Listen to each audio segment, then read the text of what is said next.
What's going on, guys? Welcome back to the Neeks Sports Podcast.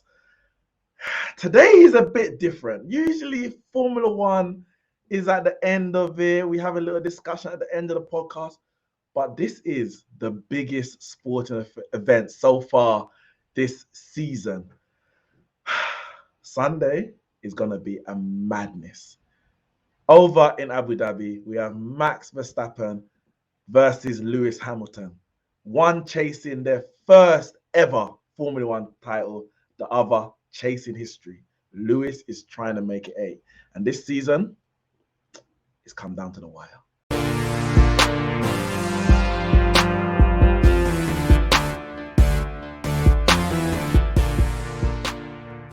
I'm here with friends, guests, everything. We have to really dig deep today. We have to dig deep into this one, guys, because I don't know how we've come to this. Let me introduce everyone first. Of course, we're here first and foremost with Kyle, who is obviously the regular member of the Neeks Sports Podcast. How you doing? Right, not too bad. Javern, it's all mad, Jay. It's all mad. This season is all mad. Mm, What are you listen, saying? I know how this is gonna. I know how this today is gonna go down. It's gonna start off nice and calm, like how it's starting now, and then Danny is going to say something about Max, and then it's gonna descend because I'm telling you now. It's been building up in that group to the point where I was like, Neeks, who made this group? Because I'm getting vexed now, bro. Because this is too we're much. gonna get in there. We're gonna get It's into too it. much. At least let him introduce me first. Yeah, we've got a special guest today, Danny, or Black Danny, as his title says, here on StreamYard, my guy, Madder, as I know him, Madder. I don't know where Danny come from, but I know him as Madder. What are you saying? Yeah, I'm good, man. How's everyone doing? Hope everyone's all right. It's going to be intense today. It's going to be intense. It is going to be intense, and it needs to be intense because this season has been intense. Obviously, to give people a background, obviously we generally deal with football as the main sport, so there's going to be a lot of people maybe who don't really follow F1 like that. But this is one of these moments where I know, like for example, 2005 Ashes. I love my cricket, but when England was playing Australia in 2005, the whole country was behind this because it was like something that was building. They were watching this. People who had never watched cricket in their life is now watching cricket because of the 2005 Ashes. Andrew Flintoff, everyone, Freddie Flintoff, never picked up a cricket bat in their life. The 2019 World Cup that we just had, England against New Zealand, that went down to the wire. We know when we have the international tournaments like the World Cup, the Euros, people who don't watch football ever, but when it comes to the World Cup, when it comes to the Euros, they're supporting their nation, whatever that nation might be, everyone's gripped. And I feel like this season, like no other, especially in my lifetime anyway, has gripped people that aren't really big F1 fans, but they like drama. And this season has brought all the drama. I want to come to Kyle first. Kyle might be the one who starts off a bit mellow. We'll see. Kyle, listen, we're 21 races in. And it's all down to one race. You might say that what was the point of the first 21 races? Was it just to build attention? They might just do a one race shootout at the start of the season, and whoever wins it wins the championship. Because ultimately, that's what it's come down to. One race in Abu Dhabi. But we're not even going to speak about Abu Dhabi just yet. In terms of this season, like, just explain this season to me. Not to say going through race by race, but just explain the season. What emotions has this brought out of you? Because listen, I've been stressed. I'm not even gonna lie. My emotions. I've been pretty calm, been pretty chilled through the best part of it. It's just of recent. I'd say the last 5 races, I've been more or less upset that Max hasn't won it yet. And I say, and I say win it. I don't necessarily mean by mathematically it's over, but if he had just gotten one win from now and let's say in the last 4 races or whatever, he would have had it won in the sense that he has to do is finish second. Now he has to beat Hamilton. That's unprecedented pressure. Now he has to beat Hamilton. If Hamilton finishes 5th, he's got to finish 4th or higher. If Hamilton finishes second, he's got to win the race. So now I'm stressed. I wasn't stressed before because I was like, at one point, he had what 9 wins and Lewis had like 6 wins. So I'm like, all right, there's like 4 or 5 races left. Yeah, Max is due a win soon. So I was calm. Now we're at the end of the season. Max ain't due a win anymore. Like you said, it's down to the wire. Max ain't due a win. So right now, I'm stressed, innit? I'm very stressed. And I love it. And, I love it. You should be stressed. and, I can't be finished by and myself. like I said at the beginning of the season, right? I said to you, Max has got one catastrophic mistake in him that's going to cost him the title, right? Now, he may not have come with that catastrophic mistake. However, he's definitely buckling a little bit. I feel like, because I feel like he's had one track where he could have won and he hasn't won. Which was that?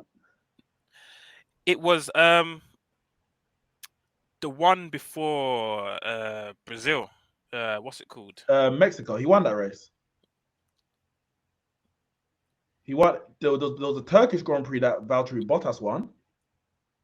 So it's possibly that one. But he won the previous. He won Mexico, and he won Austin, which is where people actually thought he wouldn't win. Where they thought that Mercedes would have the fastest car, but he won that race. I'll tell you where it went wrong. It's the one when he landed almost decapitated Hamilton, taking his wheel across his head.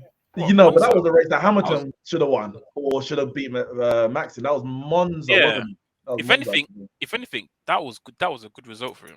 Yeah, it was a great result for him. That was a great result. All right, well, listen, we're going to break down the season as the episode goes in. I come to Danny soon. I'm coming to Javert, and I need to come to Jane now because we've reached this point where it's all down to one race.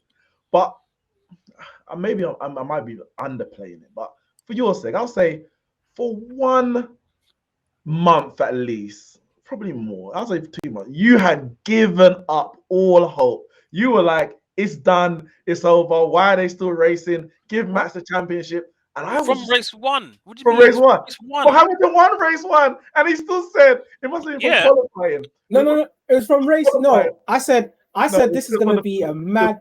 I'll come to you. Give me a second. It was qualifying the first race. Max got pole, and the man said the season's over. Give him the championship now. Yep. And I just got a buzz from it because obviously Hamilton won the first race, but ever since then, I'm trying to think, you actually won the first. You won 3 out of the first 4.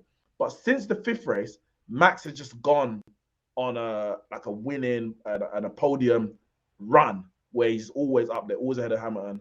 And Hamilton just hasn't been able to. He will close the gap a little bit, and then something will happen, and the gap extends. And Javon, you're giving up all hope. And I said, listen, it's Lewis Hamilton. You can't give up. If he believes, I believe. Do you believe now, Javon? Do you believe? I don't. Now, when? I can't believe. I can't because Red Bull it's been scary. Red Bull have a very good car. I know people would like to say different, but they have a very good car. And obviously Lewis won the first race. No, wait. I swear Max won the first race, then Lewis won the second. No, Lewis or won was the it first. the other way around? No, Lewis won the first. The first race was okay. Lewis won the first. Okay, cool. Yeah, I saw that and I was like, this is going to be a long season because Max was pushing. And I think, it was the one where Max overtook at the wrong time. Yes, and it was off the track, yeah. I mean, so that's literally how many times? Yeah, how many times has that happened this season? It's true. So it's like, when I saw that, I was like, Red Bull are pushing and their car is good. So it's like, you know what? It's going to be it. Like, if it's not now, it's never. So they are pushing.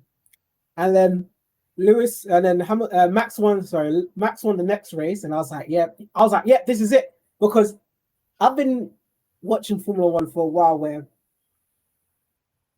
Lewis has been winning it comfortably.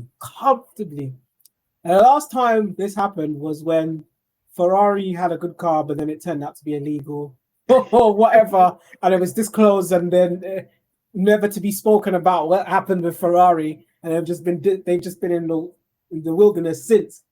But that season where Lewis came back in the second half and won the whole thing, That was 2019. Was it Ye- 2018?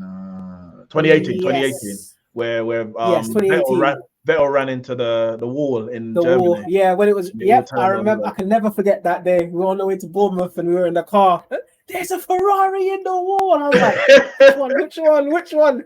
Sebastian Vettel. The car erupted. That was it. And it was a turnaround from there. Lewis went down and charged on and won the thing. But this is different.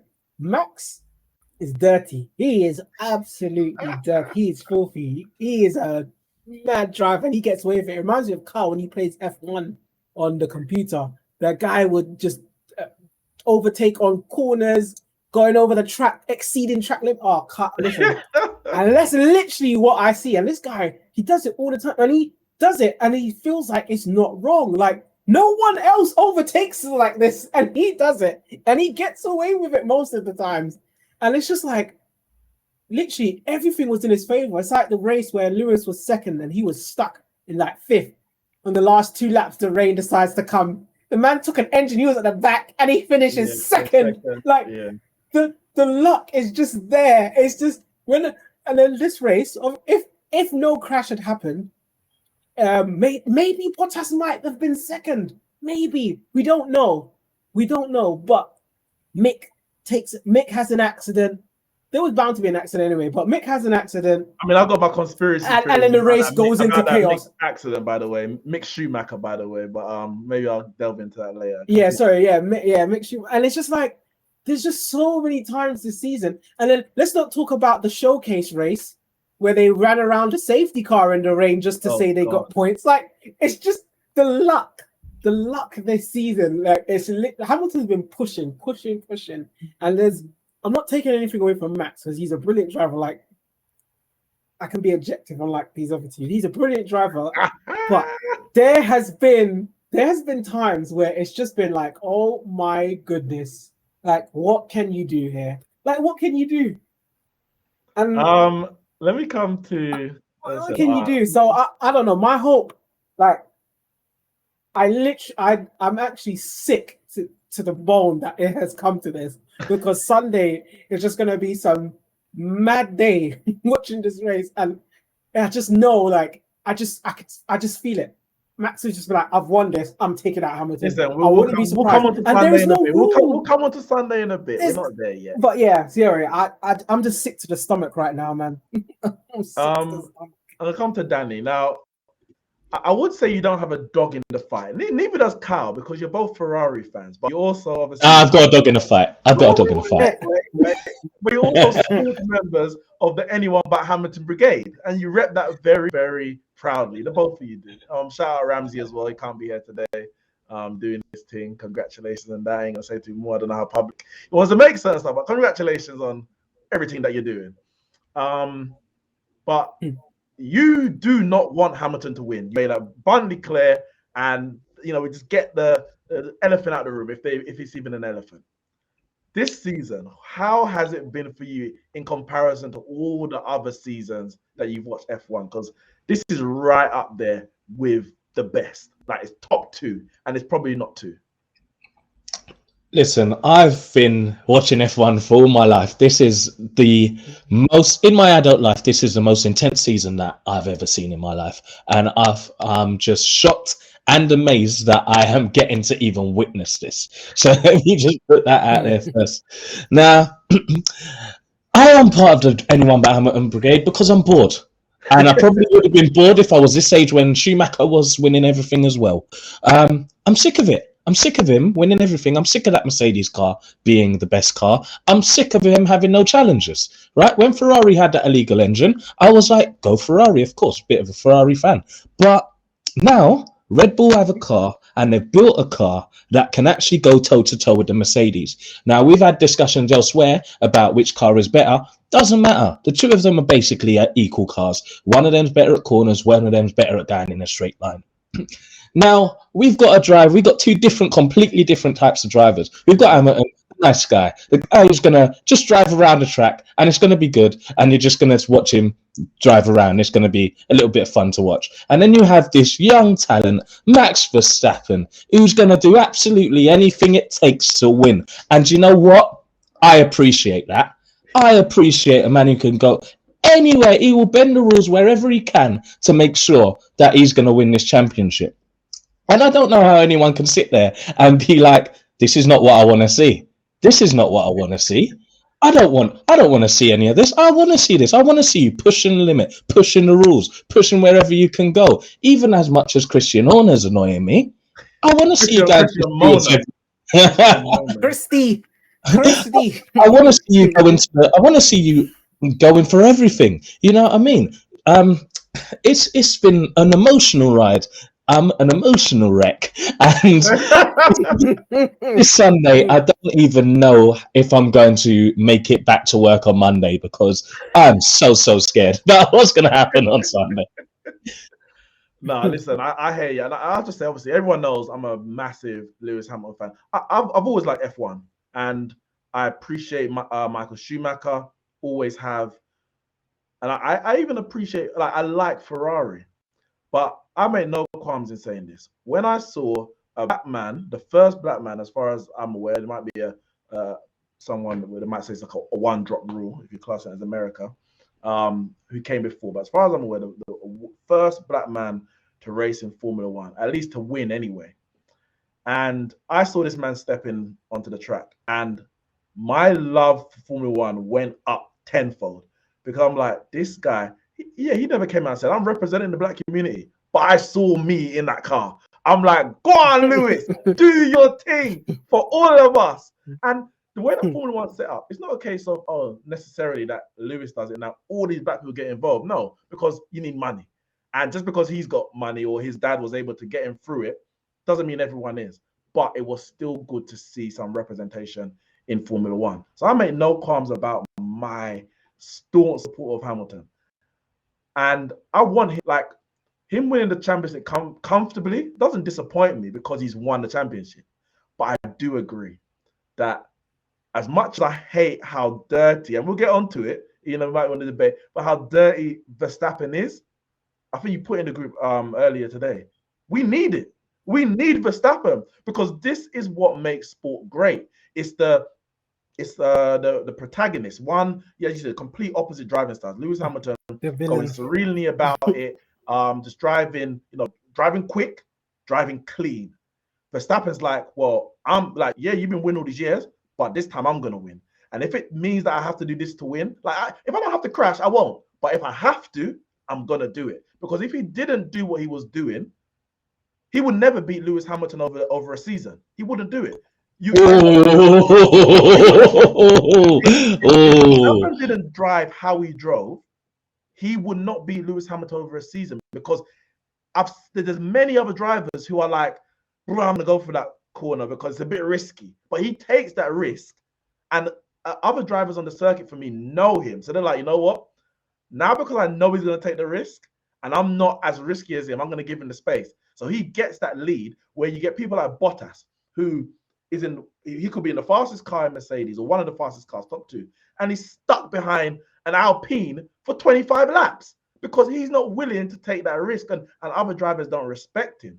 So for me, Max's driving style is as bad as it might be, quote unquote bad as it might be in terms of cleanliness, you might say, it's what we need to challenge Hamilton, because you say he's only had one challenge in terms of, well, yeah, maybe say this is his only one. For me, I think him losing the championship by 1 point in his debut season, winning the championship on the last corner in 2008, 2018, that Ferrari car, first half of the season, they had the best car. Mercedes came back and he won the championship. Nico Rosberg 2015 when he won it, then 2016 when Nico Rosberg won it. That was fiery. When Nico, after the 2015 season, man, that was Judge. No, of course, but I said at the end of the season, 2015, where they crashed, and Nico kind of went into a shell, and Hamilton kind of just ran away with it. 2016, Nico came back and was like, I'm not taking this no more. And it took that kind of aggressive driving from him, as well as some engine faults and all on Hamilton, but that aggressive style driving to, you might say, rattle Hamilton or challenge Hamilton and ultimately beat Hamilton. So this is needed. Don't get me wrong, it's needed. But I bloody well hope that Hamilton wins. And it will be the sweetest victory. Is it up? Glock going slowly, or Lewis winning it in this start? I don't know what might be the bigger Aguero moment, but it's a moment. It's a damn moment. I tell you that if it happens. Kyle. Now I'm just gonna share some images on the screen. It might jog your memory, you might say. Not that it may not need jogging, but things that's happened this season. I'm on the wrong image, aren't I? I want to take it back to the first race. First race in Bahrain when Max Verstappen was on pole. Maybe you can remind me exactly how Hamilton got ahead. I cannot remember, or someone else can. But Max Verstappen went to overtake Hamilton off the track, had to give back the position, and ultimately, in the end, Hamilton won the race. He kind of gave back the position in the wrong way, strategically, which is actually a key word when we come into when we want to talk about the last race, strategic giving back of position. Hamilton came back, won the race.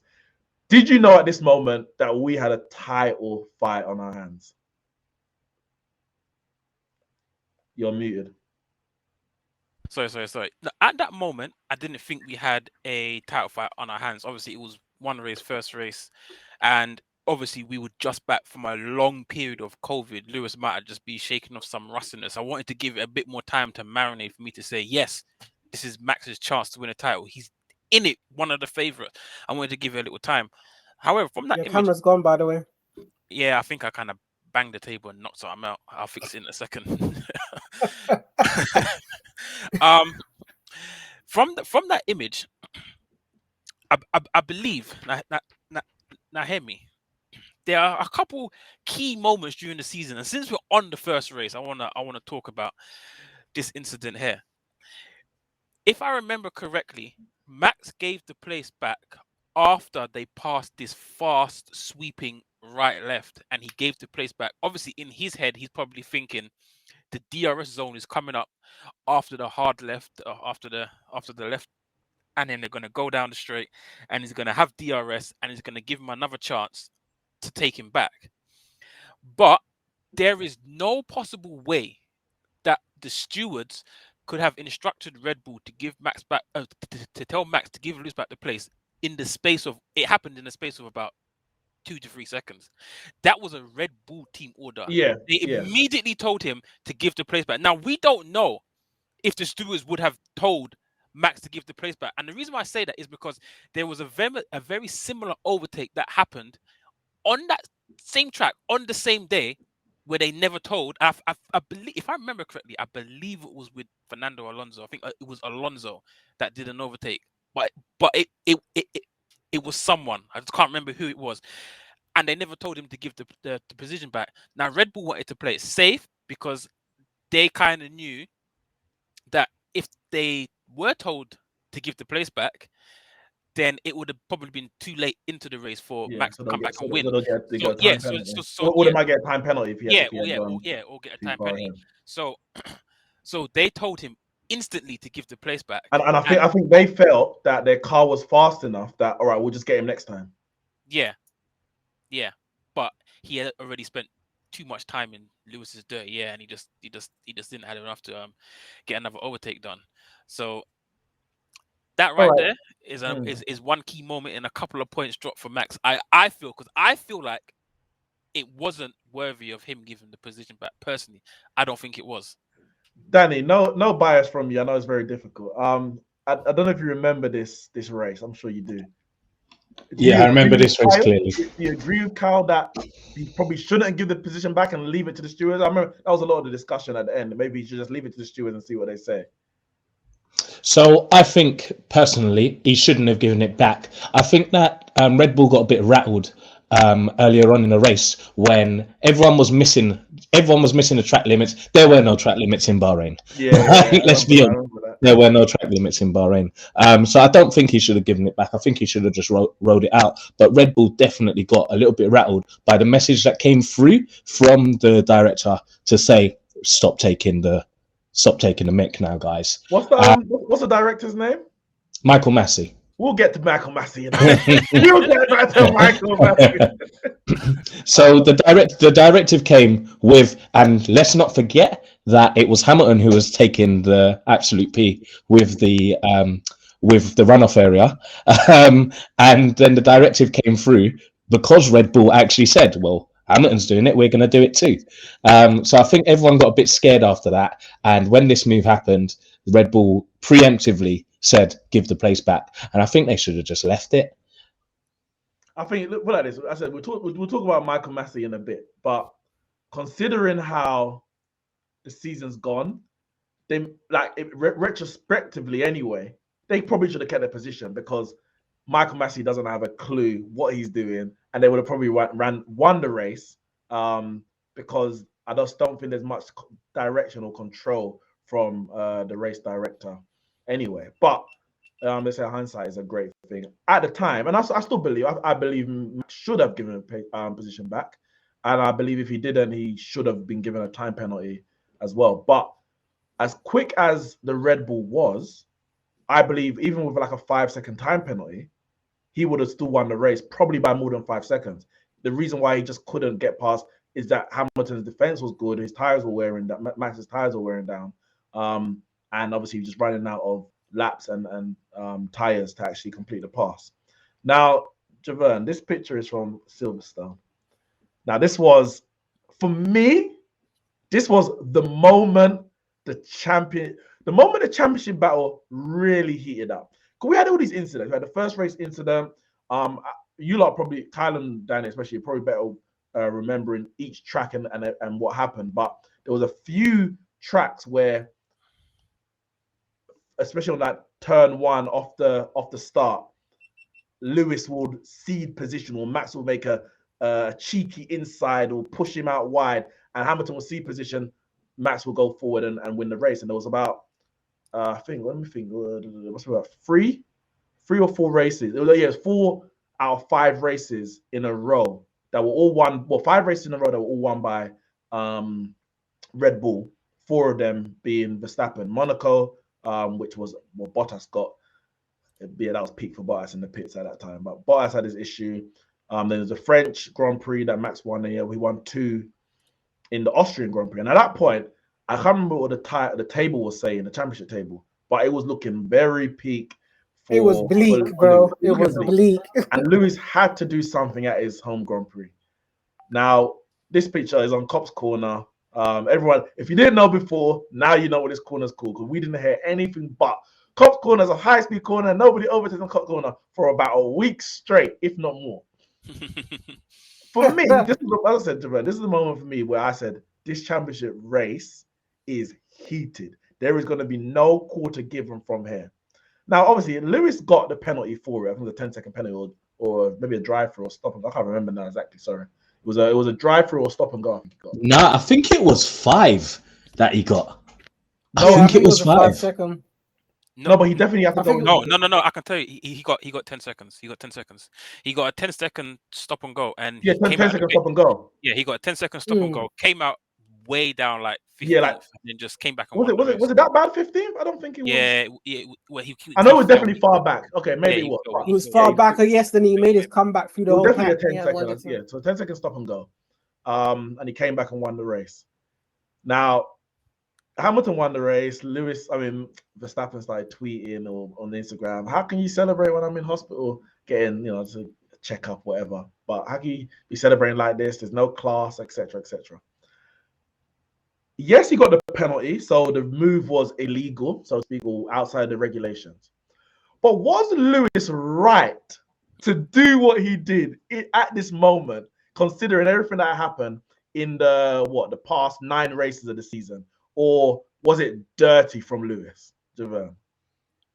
Listen, bias aside, these two are doing their utmost best to do whatever they can to win. And if Max does this on a daily, this ain't new. This didn't just come out of nowhere. Max does this on the daily. And like Hamilton said, he said he's not having it anymore. He's like, I'm gonna challenge him. If we go out, we're all going out. It's literally as simple as that.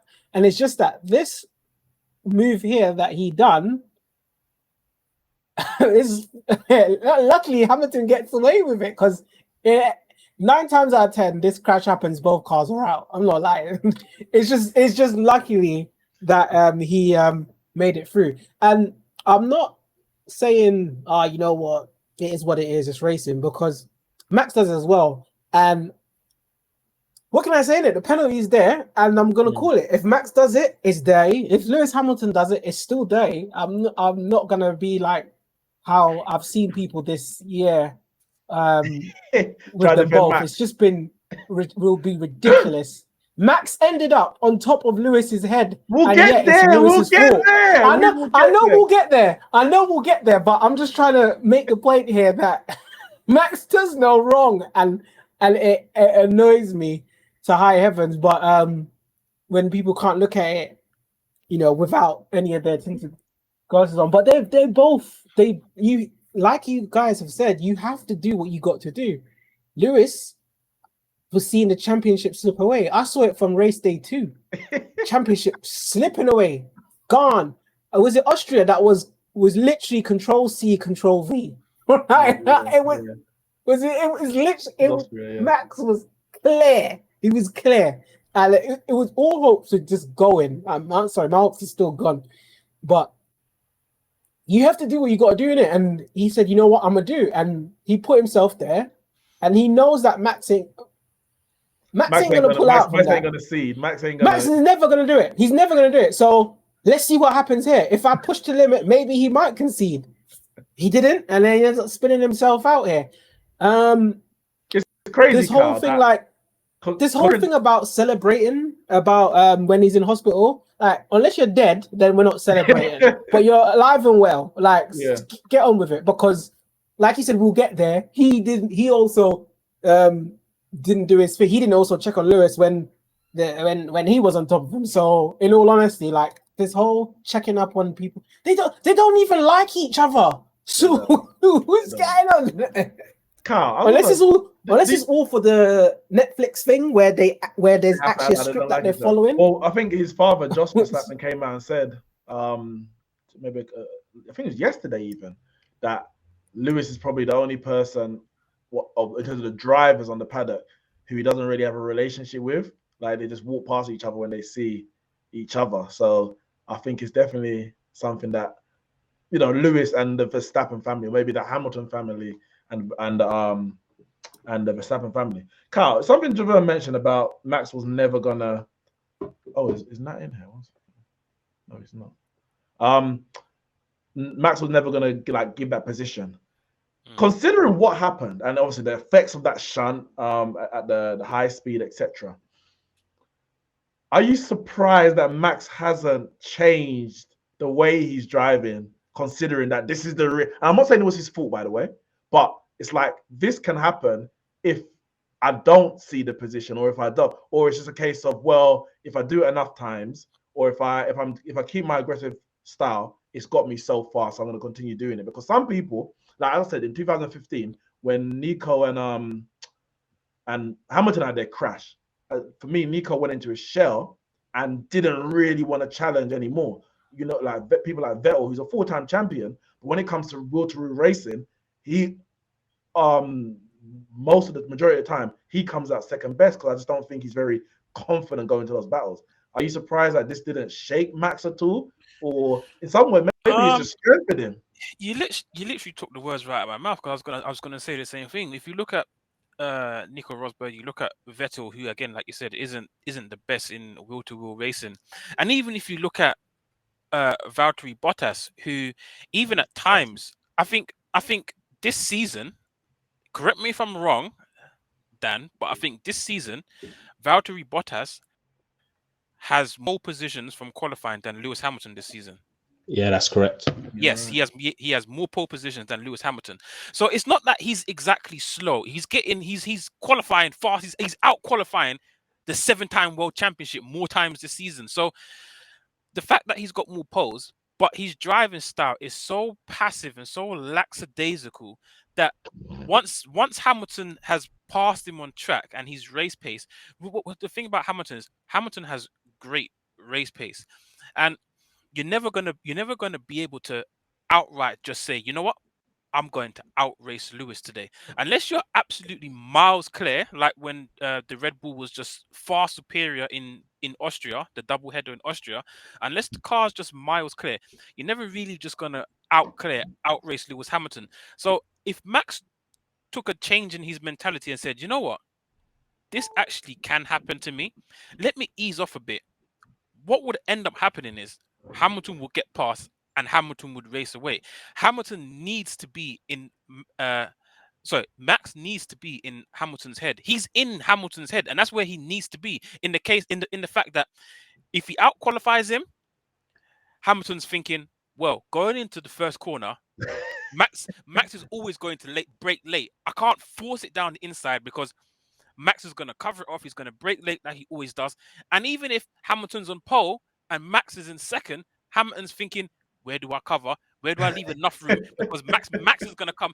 Just like in the last race we saw, in the third restart, when he absolutely shoved it down the inside and took 2 cars out. He took Hamilton and Ocon to get the first place. So if Max don't drive like that, then he's not in Hamilton's head. He needs to keep Hamilton. Then he's not Max. He's not Max if he doesn't drive like that. And that's that's the Max that we've actually grown to love. Yeah, that's the Max we've grown to love. I'm sorry, Max. He's a racing driver. He's a racing driver. He's not there to drive. He's not just there to drive in circles. He's a racing driver. He's going for every gap that's there, and I appreciate that. Like they say, if there's a gap that you no longer go for, you're no longer a racer. That's what they say, innit? So if the gap's there, go through it. I mean, by all means, go for it. But like you said, if he was to change his mentality at this point and say, you know what, this can happen, he doesn't even challenge for the title. I'm telling you, he doesn't even challenge for the championship. And I think at this point, Hamilton was something like 17 points behind. So when he won it, he went like 7 or 8 points clear with a fastest lap, I think. Danny, this moment, like, explain to me. I'm trying to remember the group at the time, but explain to me. I know you might have been in the group. I was fuming. No, I was in the group. I was fuming. Okay. I was fuming. Explain to me this. Go on. So there's a couple things here. One, Javern said, that Max spun himself out. He didn't. Lewis took him out. Quite simply. Let's call it what it was. We're trying to compare Bottas and Lewis. Let's not compare them to either, because Bottas is in that team for one reason, and that's the fact that he is slower than Lewis Hamilton.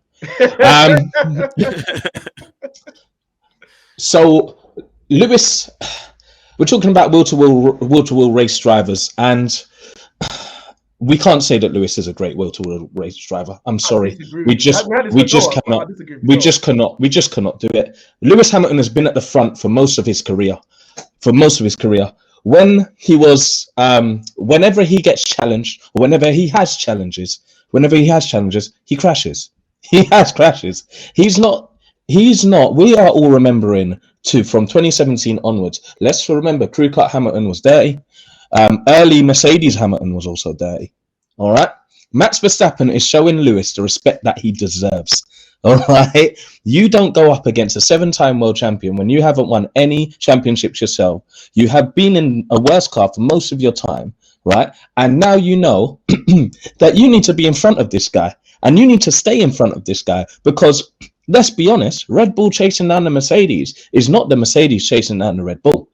If we look at most of these crashes that they've had, we'll continue to look at them, and I'll mention something later on. But if you look at the tracks where they have had collisions, you will see there's a feature to most of these tracks that has caused these collisions, and it's due to Max needing to be in front of Lewis.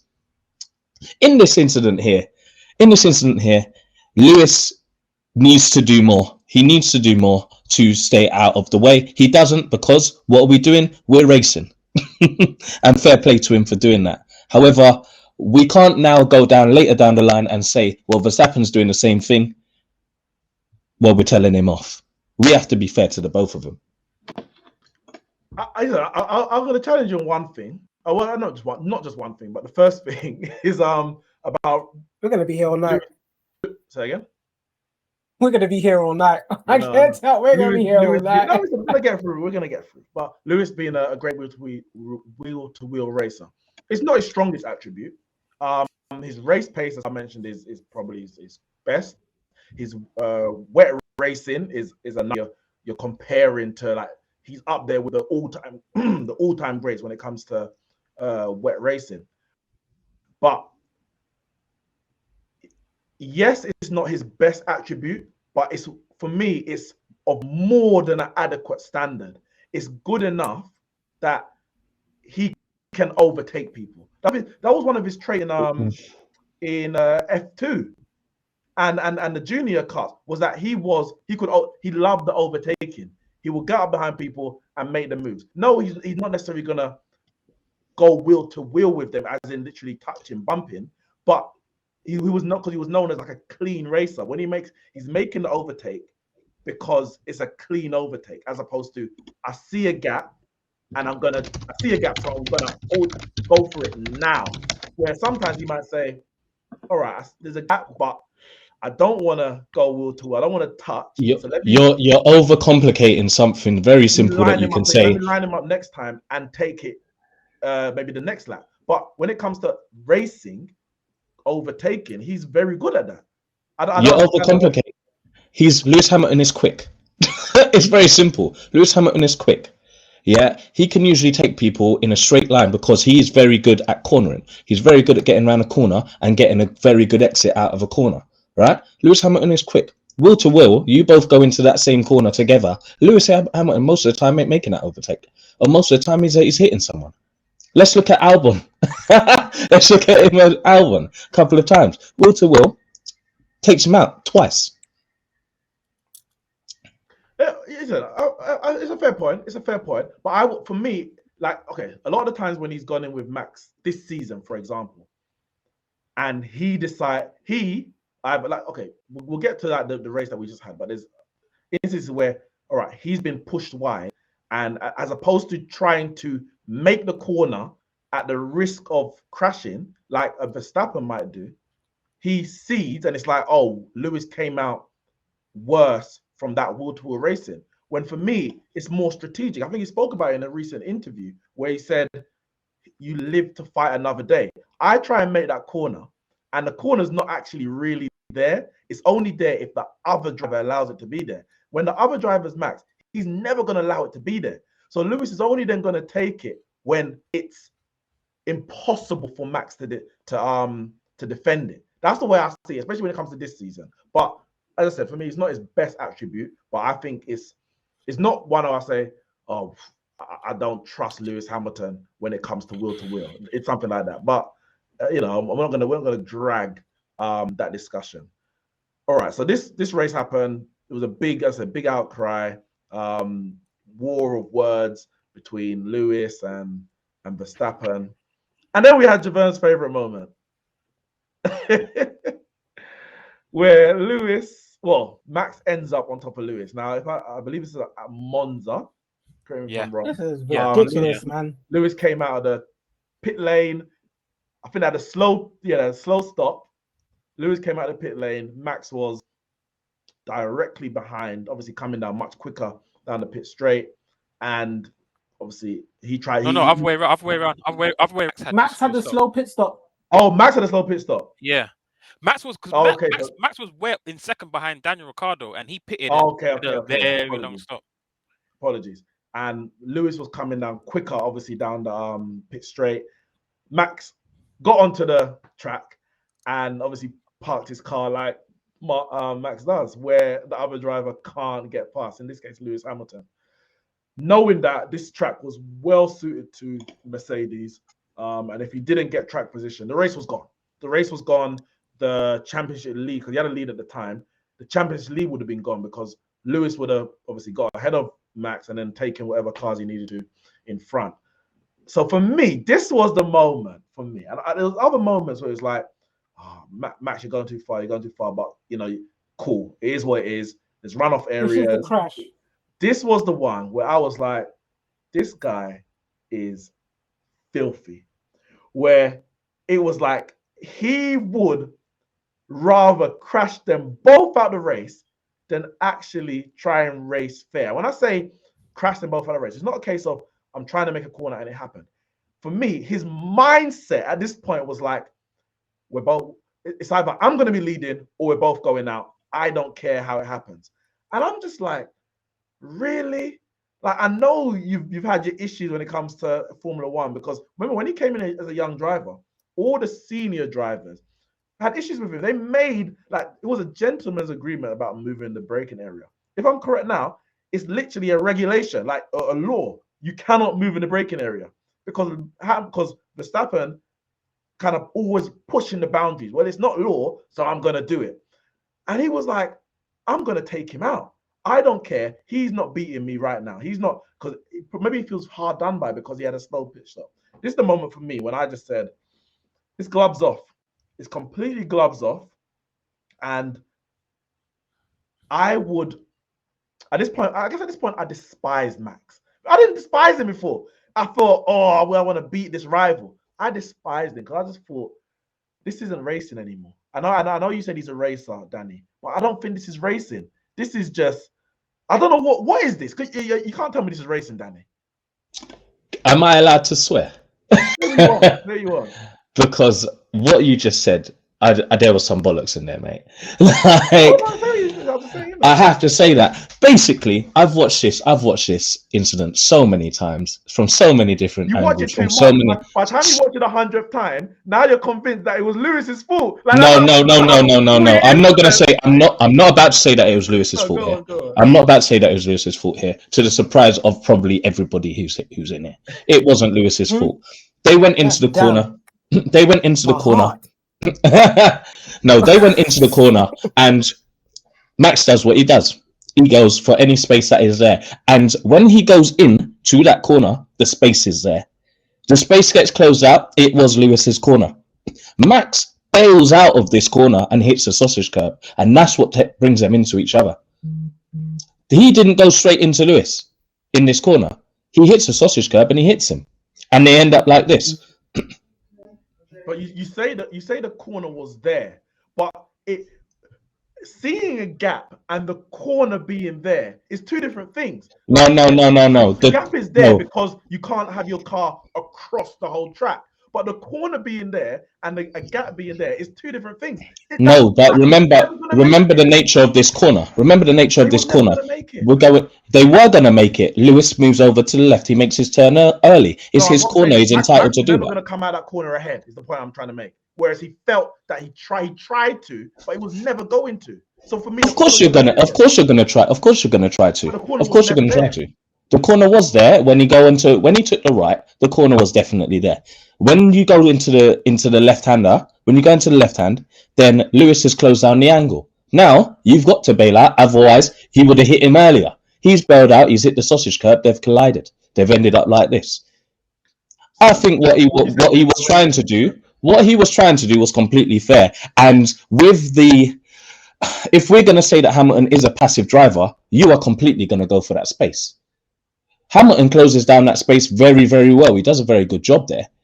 But you can't expect Max not to be going for it. Every day of the week he's going to go for that. I know. And that's why this crash happened. It wouldn't happen if it was anyone else. I expect Max to go through.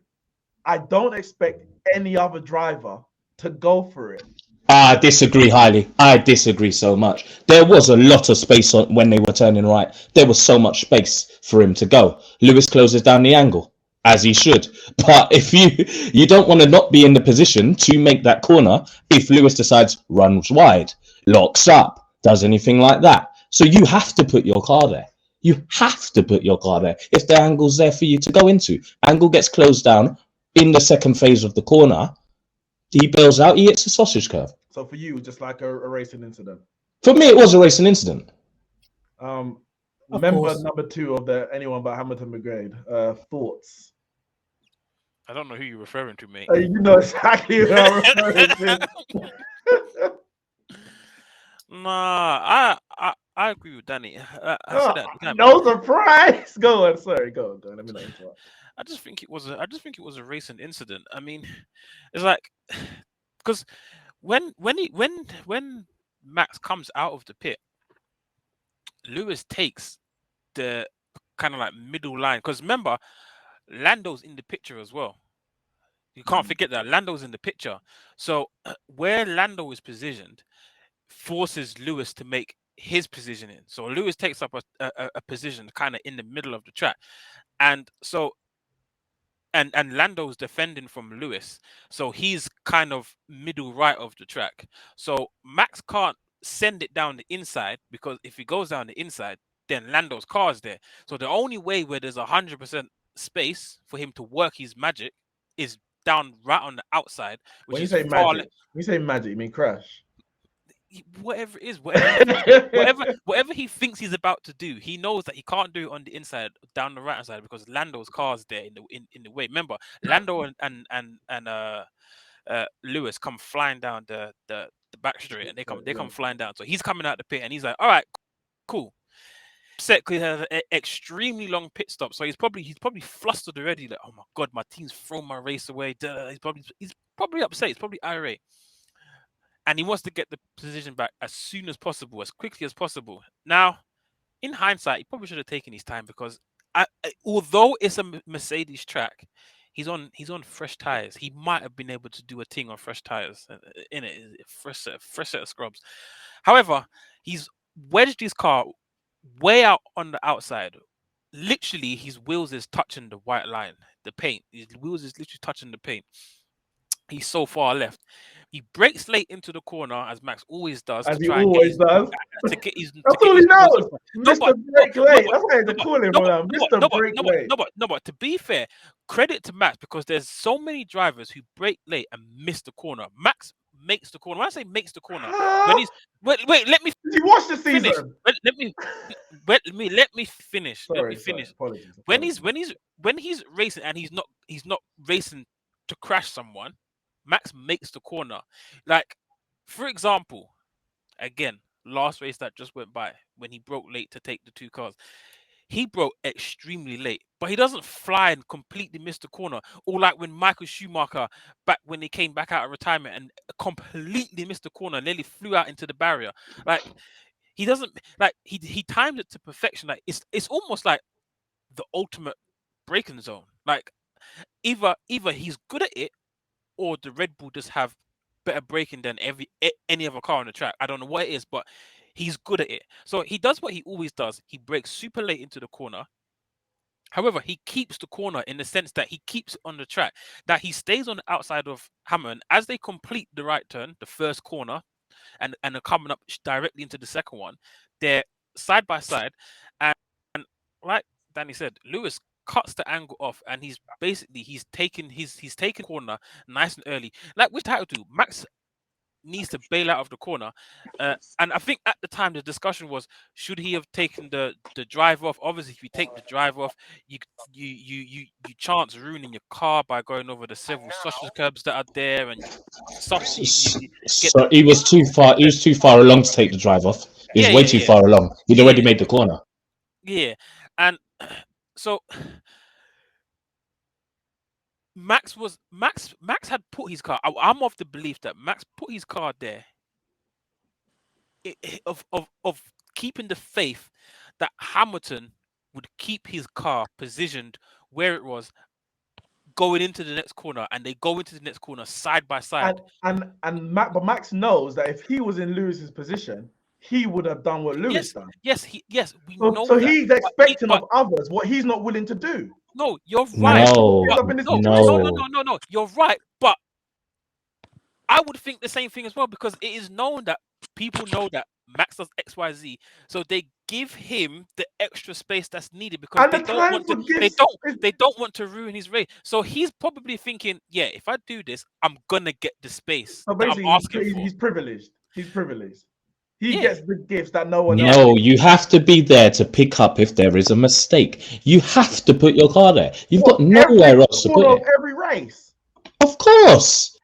But this is how we end up in this situation. And for me, put like this. In Hamilton's competitive title winning seasons, or even title losing seasons, there has not been as much controversy as this season. The only difference between those seasons and this season is Max Verstappen, because Hamilton was involved in all the ones I'm speaking about, all the ones that you have closely that you won or lost. So we can keep trying to justify and explain Max's behavior, but there must come a point where we say, you're doing something that Hamilton joined F1 in 2007. Bro, these two Now, are never gonna do it, 13, bro. If you're 14 asking years, for water, all the other drivers weren't No, really doing. What's Neeks, going on? So far of all they're the never gonna do it. images you've shown, we've only seen one Max Verstappen at fault. So This where one, we going? There we go. this one, No, and what's the Bahrain. last one? No, Bahrain wasn't Max's fault. It's a team order, but it's still up in the air for speculation. Max No, what I'm saying it is, didn't crash. Okay, Cal, we're sitting here. We don't fund Red Bull. We don't have any shares in Red Bull, as far as I'm aware. We don't work for them. Yet they say to give back the corner because they know that Max took the corner illegally. If Red Bull themselves, Christian Mona is saying, yeah, Max, you did it wrong. When Christian Horner says Max done wrong, how can anyone else defend? But somehow you don't find a way. I expect. I don't understand your line of questioning there, because Max overruns the corner. He just overruns the corner. No, he doesn't cause a collision. Illegally. No, he overruns the corner. That's what he does. You do realize that Max completed the overtake before he runs wide.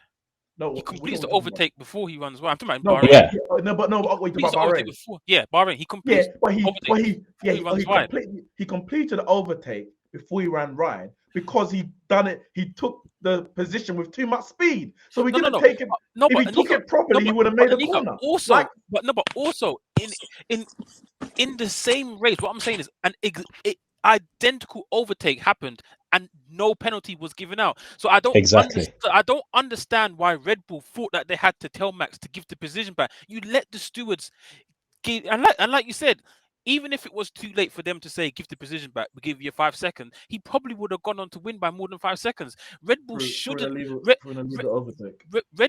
have given the order of give the position back, because they should have instantly said, well, Alonso did that 25 laps ago and nothing was given out. So we will have a case of, well, he did this. Why are we being penalized for it? They should have never told Max to give the position back. So for as far as I'm concerned, up until now, where we're at Monza, Max is at fault for one incident. Yeah, of course. We're joined by Nat. He joined late. I don't know what he was doing, wanking or something. I was watching us beat AC Milan, bro. Oh, that tournament, that Champions League nonsense. I was watching Origi score again. Yeah, well. Okay, well done. We're talking F1. We'll get onto Premier League in a bit. Now, I'll say in a bit, once we've really got to the crux. Now, this was Brazil, this image here. I'm wondering, I just want to get a quick yes or no.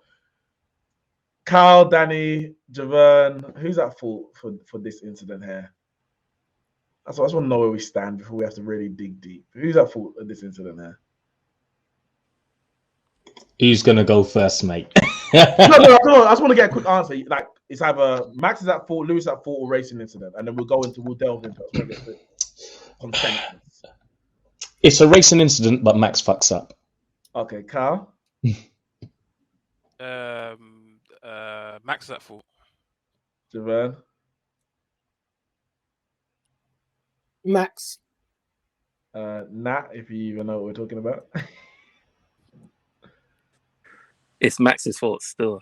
You just, I feel like you're just saying that. But anyway, maybe you did watch it. Go on, Danny. Because I agree it's Max's fault, but obviously your answer was different to everyone else's. So I would love you to. Before Danny speaks, because I know it's gonna go. I know where the path is gonna go down. He's gonna say X, Y, Z. But if we look at it this way, it's always bringing Max off the hook. But before he goes on, brings him off the hook for this, we have to look at what is actually happening here. And let's take it out of this race. When we take it out of this race, whenever this is happening, it's always a madness from Max. And this is not even a biasness. Max just generally does a madness, and that's because that's just who he is. And if we take that away from him, we have no title challenge, and we're not sitting here talking about this. No, I agree. Because this is what he does. And I'm not saying that he should change the way he's driving, because it's just not going to happen, because that's him. But what we have to call a spade here. Yes. Okay, because this can't, like, I'm gonna come off this podcasting because I have to go and do something and come back. If you guys are still here, I'll join back in. But I know where this is going, and I know it's not gonna happen. But I just want to put this in there and say that this is Max's driving style. This is gonna happen, and it's not a racing incident because someone else and this does not happen. This is just Max's style, and like he said earlier on in the podcast, we love it because this is what we want. We want to see a challenge. We want to see a fight. But at the end of the day, it's dirty, and it is what it is, and we can't take it away. We can't take away from that. That it's dirty, and it stays there. That it's dirty. Just because I say it's dirty doesn't mean that I don't want this race to happen. I love it. It's amazing to see. Like, as a racer, when Max came on the scene, I was like, this guy's gonna be a champion. This guy's got it. This guy is great. And I still stick to that to this day. But his style is just dirty. There's many ways to skin a cat, and he does it on the limits, like on the absolute limits of the law for F1. Like, if this was some kind of other racing that allowed, if this was Mario Karts, for example, then yes, because it will work. Because let me tell you, the whole thing, I know we're going to probably get onto it.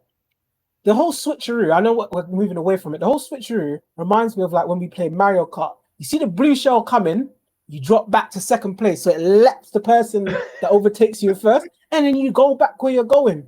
Like, no consequence to you. And that is what I see in Max. The man is a brilliant, dirty driver, and it is what it is. And we're not going to take that away from him. He does it on the limit well, to the point where people can stand there and shout that he's doing everything okay till the cows come home. And that's how you know he's brilliant, because people are here to defend him, even though he's breaking the rules. And, you know, I'm here for it. If it gives us a good race, then I'm here for it, innit? But like I said, it's only because I want Lewis to break the record. He breaks the record, then I couldn't care less if he wants to go and knock him off the track every single moment. I need him to go past Schumacher, and we good. That's it.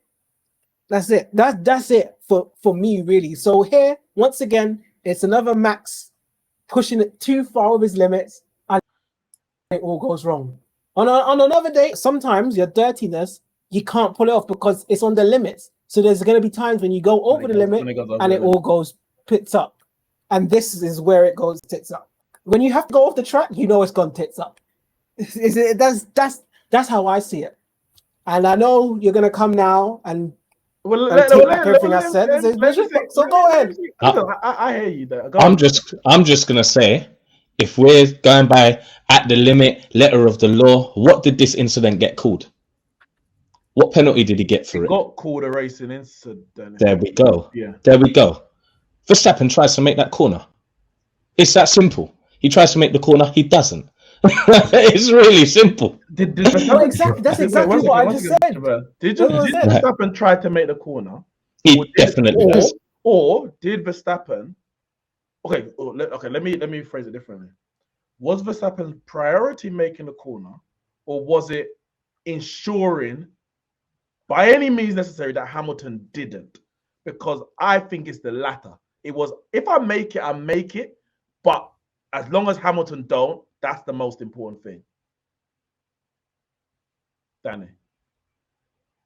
He never unlocks his will. It's that simple. Where he's pointing, where he's aiming, he's looking to make that corner by breaking late, and he doesn't. He can't make the corner, so he has to lock later than when he would where he should have.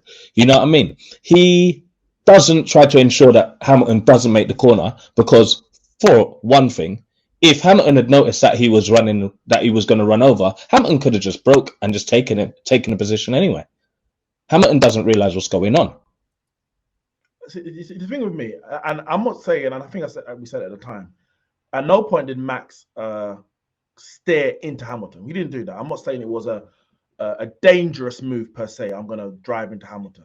But we can't speak like Max is some kind of novice. He knows how cars work. He knows that if I go in at X speed and I brake at Y point, my car is going to end up here in relation to the car. No, this is what I'm saying as well.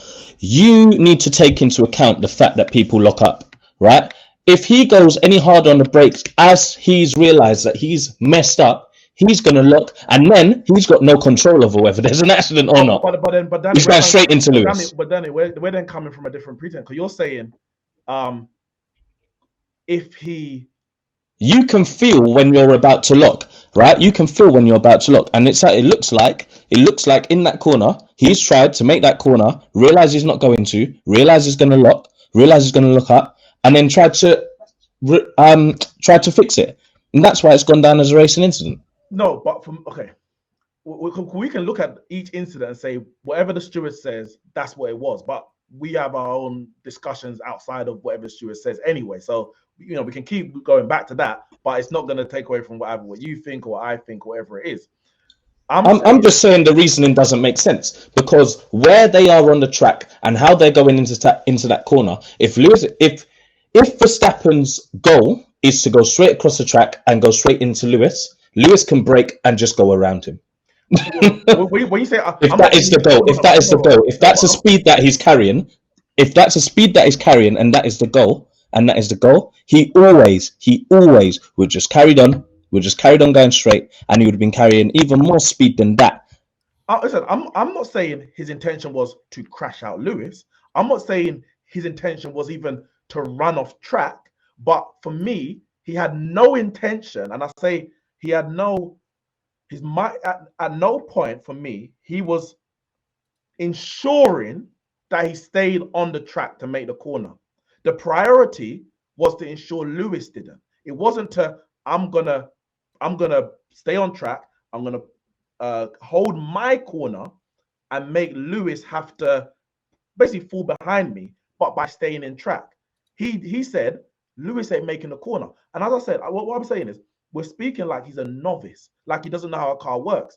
You're saying he got to position and he locked up. I'm saying he intended to get to that position. It's like, I'm going to put my car here. What happens after that? It is what it is. That's the way I'm looking at this, because he knows he took this corner lap after lap after that. Now, granted, yes, when you're coming into a battle, you have to do something a bit differently. But to go that far off track, and the only reason they didn't crash was purely nothing to do with Verstappen. It was Lewis why they didn't crash. If Verstappen was on the outside in Lewis's position and Lewis did what Verstappen did, they would have crashed, because Verstappen would try and make the corner regardless of what the other driver's doing. And that's what he did on this side, in the inside. He tried to make the corner, or he tried to stay in the lead regardless. It was like, I'm going to stay in the lead, and whatever happens, happens. And I don't understand how we can go through all these incidents, and Verstappen hasn't been at fault for one. In your eyes, Danny, I don't understand. No, don't forget, at the beginning of this, I've said, like, it's a racing incident, but Verstappen fucks up. But how? Okay, but you think it was like he accidentally, something he just did accidentally? You don't think there was any intention to? I don't think the intention was to push him off of the track. I think he's fucked the corner. He's fucked the corner. It's that simple. He's fucked it. Kyle. Yo, what's up?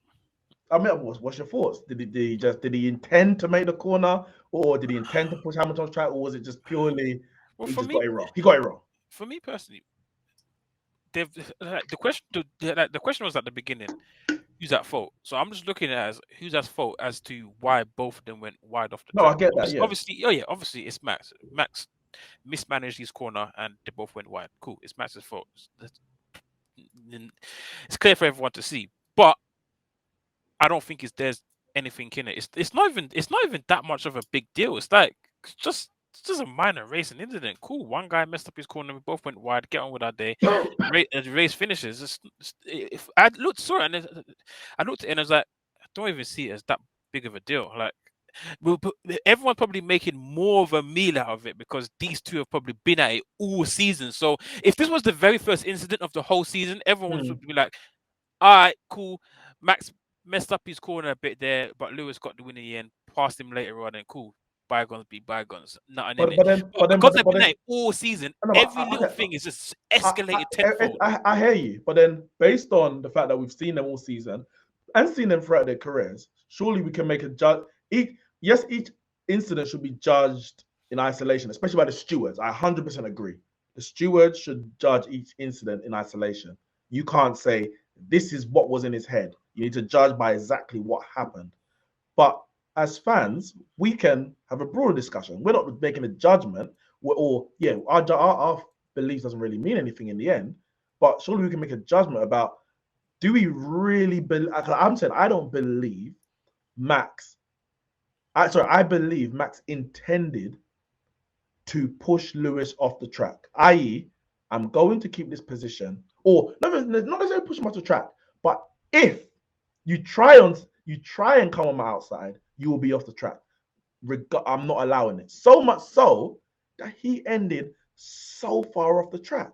Like, take for example, it's not exactly the same because I guess there was contact, but you look at Silverstone, where Hamilton was at fault. Don't get me wrong, but Hamilton actually made the corner. He didn't actually go off the track. If Verstappen stayed on the track when this happened, I think you'd have a strong, not you, but Daniel have a stronger argument.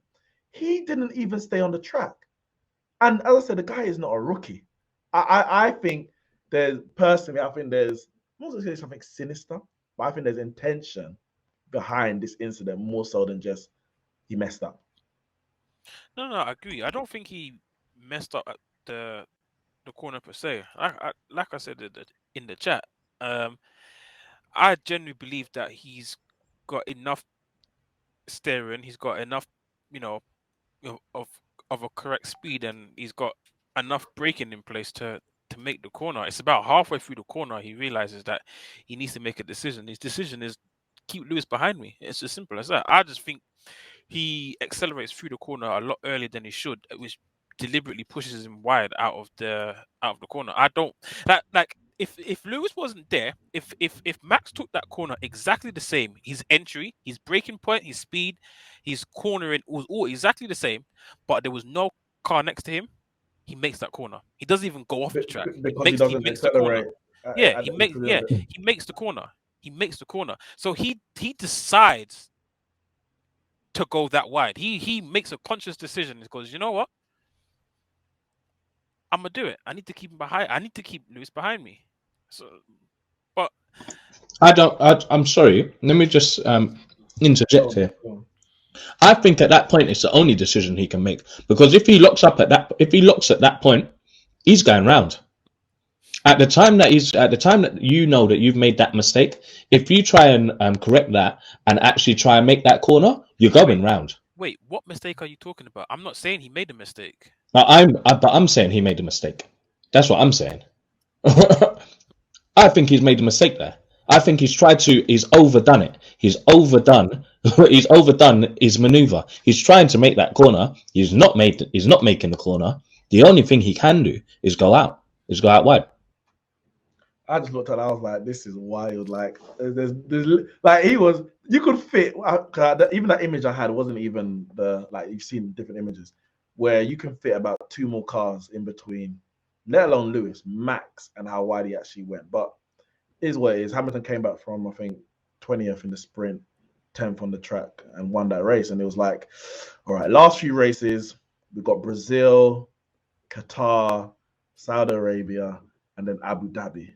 And including Brazil, but after Brazil, it was high-speed track, Qatar, you think, or, a long straights, Mercedes track. High-speed street circuit in Abu Dhabi, not Abu Dhabi, Saudi Arabia, Mercedes. This is probably going to be the iconic image of this season. Whatever happens from here on in, and we'll talk about the last race in a second. Unless something mad happens there, I'm talking Prost Senna.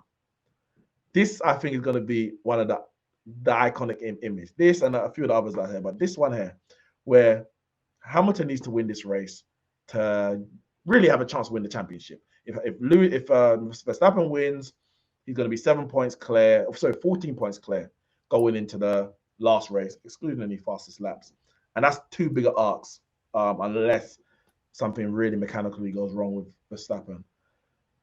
Javern, this race, Saudi Arabia, the last race, what happened? Like, talk to me about this race, like just as a whole, because it was a madness. It was from start to finish, or from at least lap 13 anyway. It was a madness. Yeah, this race was a complete joke on not just Max's side, but the people that are up in the room. Like, the whole offering to swap thing, like the guy sounded like he lost control. He sounded like he was like, his voice was all wobbly, like, what do you want to, we're offering this. And I'm just like, it was too much. Like the safety cars, the virtual safety car, like the race was gone. Like Lewis not knowing apparently they had to give the space. Max brake checking, like nothing is going on. No black flags. Like what is actually happening in this race? Like I was so confused. The whole thing, I didn't even know that they touched until when because I had to go in the kitchen because I was like, this race is ridiculous. I had to step away and I come back. I was Man said he had to step away. I heard Carl and Chloe going off saying that they touched. I was like, what's going on? Head he went into the back of him. I thought it was like a big crash, but obviously it was a little check. And it was apparently something before that because he had to give the space. It was all a madness, that race. The man not giving away the space and then eventually letting him go past and then taking it back. It was just shambolic. It was disgusting from the top, from race directors and them, man, all the way down to the drivers. Shocking.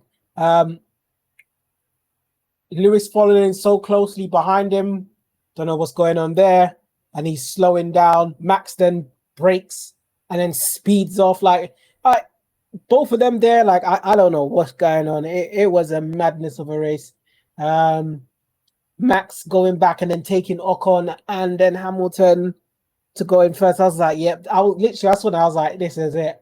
And it wasn't even it. Then all of this kicks off. I was so confused. This race, absolute mess. So Lewis then goes on and clears it. The only thing from this race that should have happened is Bottas just been a little bit quicker, because then Max would have went down to third with the 15-second time penalty. And if anyone can't tell me that Max has been retarded this race, then I don't know, because that man has done so much. There's reasons why those penalties were given. And if you don't agree with the penalties, then he got 2 points on his license. Kyle, in the group like, chat, you said it was shocking driving. 1 second, Kyle. I'll do it. You said, Kyle, that you don't want to see this track again. This is the first time we've seen this track in F1. What was it, the track why it was carnage, or was it? I mean, obviously the track plays a part in everything, but we got 2 drivers fighting for a championship. You got 2 constructors fighting for a championship as well, and you've got a race director who I guess doesn't really want to be the reason why one or the other wins the championship or loses the championship, and maybe ultimately lost control. After this race, are you still on the? Obviously, take me through, your thoughts about the race, but are you still on the assertion that I don't want to see this track again in F1? Is it that bad? Like, put it like this. I heard a lot of the drivers say that the track is really fun to drive. And just looking at it, I can tell, yeah, it's high speed, nice twists. It's got nice bends that, when you're dragging your car through, you've got very, thrilling sensation going through those corners. I get that. It's fun to drive. But from a spectacle point of view, a spectator point of view, from a fan, normally, all tracks are held pretty much at the same time every year during the calendar. So this is the first time we've ever had this. Now, if this is going to be the second to last race, if Abu Dhabi is going to be the last race of the season, Abu Dhabi one season might not be on the calendar, so this might be the last race of the calendar, but it's going to be somewhere right at the very end. If that's going to be the case, I wouldn't want a track like this by poor track design to decide a championship. Could you imagine if this was the last track of the season, right?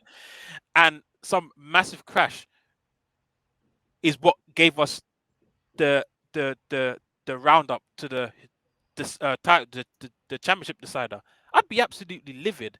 Like the track in itself, right? We got lightly the race on the weekend was a let off. We got off easy. You could have had anyone in the mid pack, say some between like 7th to 10th, crash in a corner where there's a blind corner, and someone comes flying around and plows right into them. Kind of reminds me of when Kimi Raikkonen just absolutely sped through someone's engine blew out. It's all smoke, and he just absolutely flew through it at maximum speed, not a care in the world, and just absolutely flew through and just can't see anything. Reminds me of that. You're going to be flying around a corner, you can't see where there's a car lying in the middle of the track or where there's debris. Someone's tire might be in the middle of the track, and you've gone plowing right into it, and absolute carnage. We got off easy yesterday because some of the accidents that happened, like Mick crashing, end up in the corner of the track. So it's cool. So we got off easy. Now, on another day, on another season, when we've had 12 races on this track, it could be way worse. It could be much worse. Now, I'm not here for that. Now, if the race is at the beginning of the season in the first 5 races and it's carnage, cool. That's fine. We've got the rest of the season to iron things out. Yeah, that's what I'm saying. But at the end of the season, when you're coming up to a title decider and you're coming up to a track of absolute carnage, sorry, I'm not for that. I don't want to be seeing that. But it looks good on Netflix, bro. It's gonna look, bro. That's what I'm trying to say. I think this whole season is geared towards Netflix because there ain't ever been a season like this in a long time. And Netflix comes in and say they want to do some Netflix thing, and all of a sudden we've got some fiery rivals and villains facing off each other. Nah, this is literally a storyline plot what we're watching here because it's absolute madness. There's a quote attributed to, I haven't actually heard him say it, but it's attributed to Christian Horner. And he said, it felt like today the sport missed Charlie Whiting. I'm sorry to say about the experience he had. It's difficult for Michael, the race director, particularly at this type of venue, this type of circuit. For everything that happened in that race, do you think that, the good, the bad, the ugly, do you think that Michael Massey? Yeah, Michael Massey, yeah. Does he have to kind of take the majority of the blame or credit, depending on how you want to look at it, for what happened in that race? Michael Massey has to take all of it, mate. I agree. I was going to say straight away, he has to take the blame for absolutely 100% of everything that happened on that night. Absolutely everything, 100%. Not 95, not 90, 100% of it. It's absolutely shocking. Go on, Danny. I'm going to come in here and say something. Just real quick. I know everyone is saying this has been a poor job for the race director and everything that he's done. But at the same time, we can say, you know what? He's made the decision to let these men sort it out. And I hear you're going to say, no, he's his job to be in charge of the race. But he's in charge of the race where he's letting them drive. Because guarantee you, if he made a decision and said, all right, no, we're gonna black flag Max because dangerous driving, people are gonna be up in arms. Oh, they've given the championship to Hamilton. Oh, hands up, everyone's mad. So he's made it a point where he said, you know what, you man are gonna race this out. Yes, it can show maybe he's bottling under the pressure, but you can look at it from another way and say, you know what, let's see how you man could resolve it without getting stewards involved and etc. But obviously, that's just basically with Max and Hamilton's race. Obviously, we're talking about we're gonna the whole safety car, virtual safety car, the track, making people go around. But yeah, that's I completely. To be fair, shock horror. I completely agree with you there. With the decision of making them, with them changing over, and okay, you're going to put Max third. It's going to happen anyway. Do you know what? You man, sort it out like adults. Fair play. And I think that's what he was trying to do a lot of this race. The one when it was red flagged? Yes, when it was red flagged. Yeah. And I think that he's been his own downfall here, where he's tried to have allowed the race to continue when in a couple of moments when he should have just been like, this is too much. And he is trying not to affect. I think the championship pressure is getting to him where he's trying not to affect it. He's trying not to affect it as much as he can. And you can see that when it's like, okay, yellow flags because we can just go racing again. Oh no, well, we got to have a safety car. Oh no, we got to red flag it. Oh my gosh, we should have just done that in the first place. We can all say it with the benefit of hindsight. Like, he did a bad job. He did a bad job. Like, let's just put it out there. He did a bad job. But I can appreciate why he was trying to do what he was trying to do. With this race itself, I had so many problems with it, and I want this race on the calendar because the drama was high drama, and I loved it. But I had a few problems, and my problems are going to piss off Javern like massively because Max has been penalised for being Max here. Max has been penalised for being Max in this race. This DRS zone thing is both of them being stupid. Both drivers here are being dumb, right? Max gives him all the space in the world. And the thing is that when we watch it from the angles that we got shown first, I thought Max brake tested him. He didn't give him any space. He was just in the middle of the track. What was he doing? But seeing the overhead, Lewis has so much space to go past him.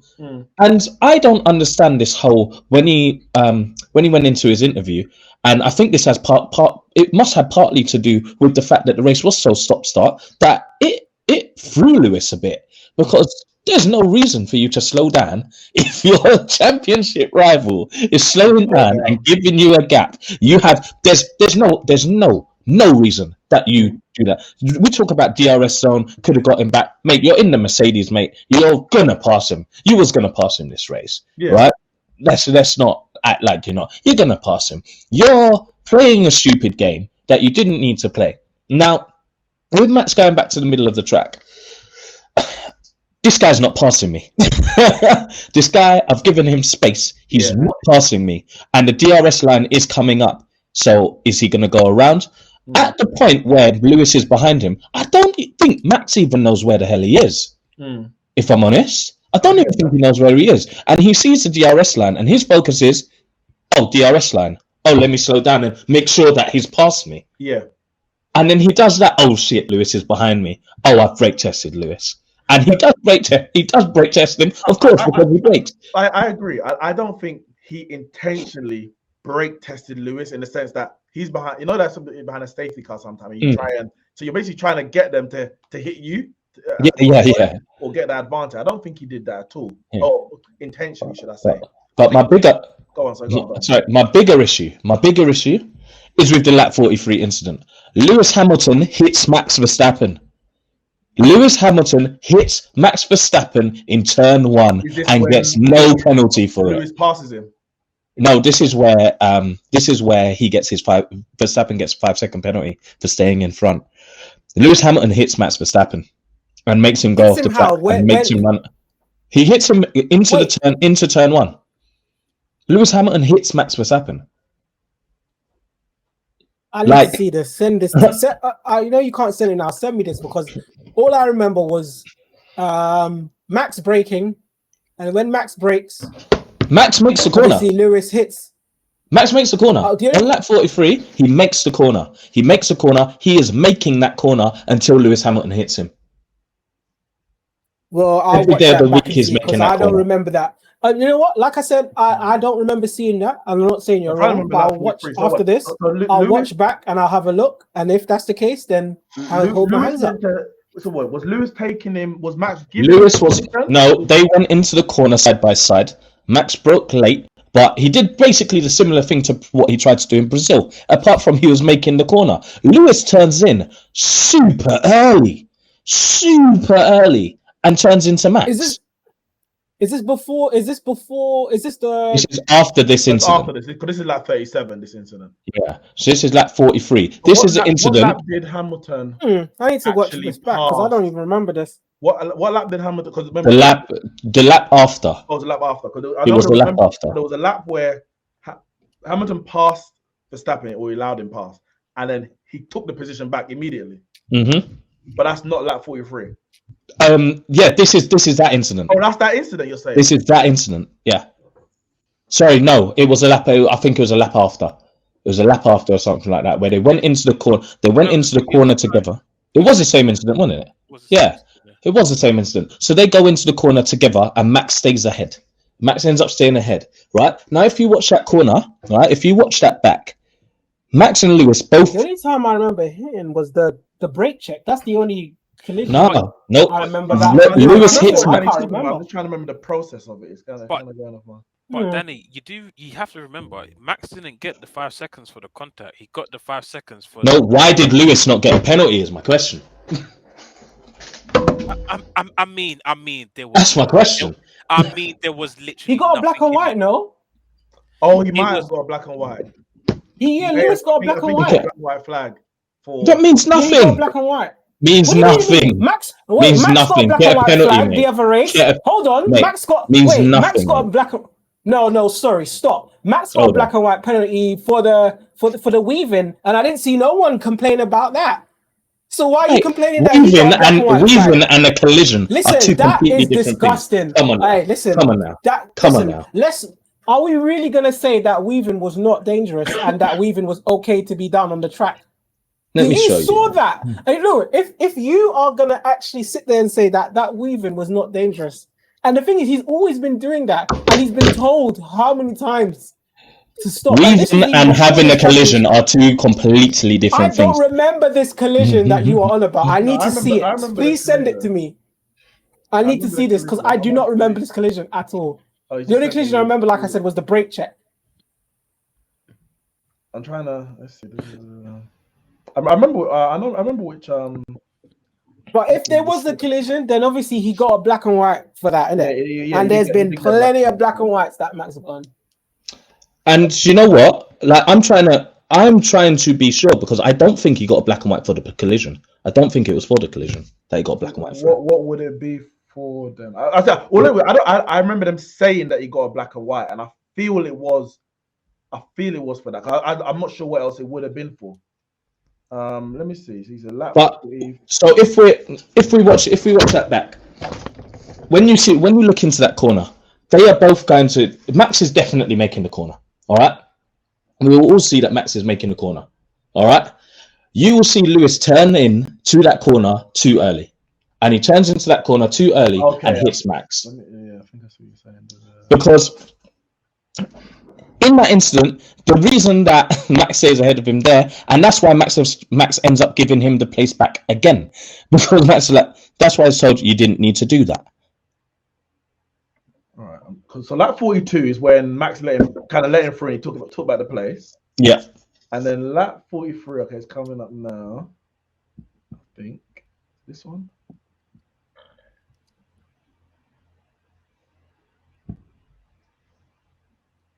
What was that? All right, 1 second. Let's see.